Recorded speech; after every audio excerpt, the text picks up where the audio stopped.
Have you ever seen something that wasn't fair and felt a little voice inside you say, "Somebody should say something"? Well, today's story is about 5 sisters who did just that. They weren't warriors, they didn't have powerful parents, but they did have courage, faith in God, and each other. And what they did changed the rules for everyone. Let's meet the daughters of a man named Zelophehad. Long, long ago, the people of Israel were almost at the end of a very long journey. They had wandered in the desert for years, and now, just across the river, was the land God had promised them. Everyone was getting ready to settle down. Tents would become homes, camps would become towns. But first, something very important had to be done. The land had to be divided. Each family needed to know where they would live.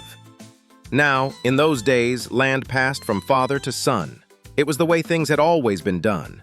But what if a man had no sons? That's where this story begins. Zelophehad, from the tribe of Manasseh, had no sons at all, only 5 daughters: Mahlah, Noah, Hoglah, Milcah, and Tirzah.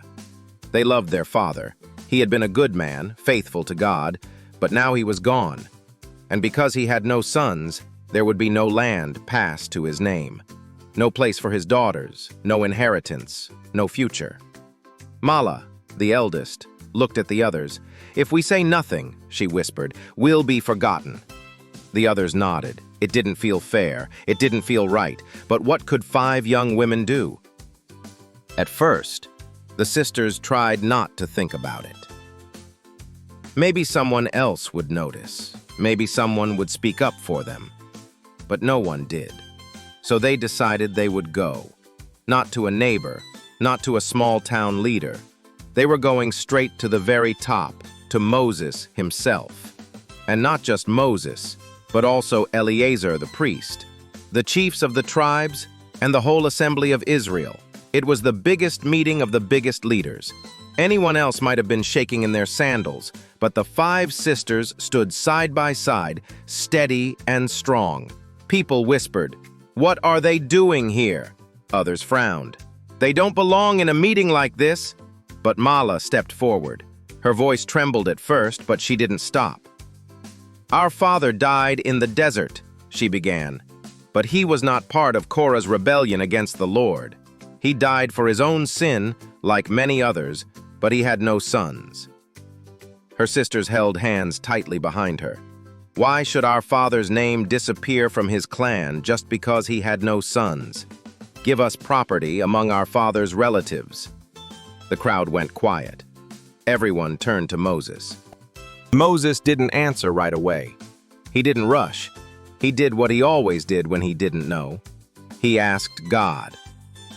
And do you know what God said? The daughters of Zelophehad are right. That's right. God agreed with them. He told Moses that daughters should receive land if a father had no sons. A brand new law was created that day because 5 brave sisters dared to speak up. And just like that, they were no longer forgotten. The daughters of Zelophehad were given land, real land, with borders and space to build homes and grow food. But their story didn't end there.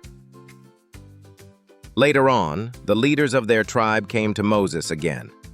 "What if the sisters marry outside our tribe?" they asked. "Then the land will belong to other tribes instead of staying with ours." So God gave another instruction. The daughters could marry anyone they liked, as long as it was within their own tribe. And that's just what they did. Each of them married someone from the tribe of Manasseh. In the end, their land stayed with their people, their father's name was remembered, and they were part of something much bigger than themselves. So what did 5 young women teach a whole nation? That it's okay to speak up when something isn't right. That God listens. To girls, to boys, to anyone who stands for what's fair. And that sometimes change begins with just one brave voice. Or 5. Do you know someone who stood up for something good? Or have you ever had to speak up?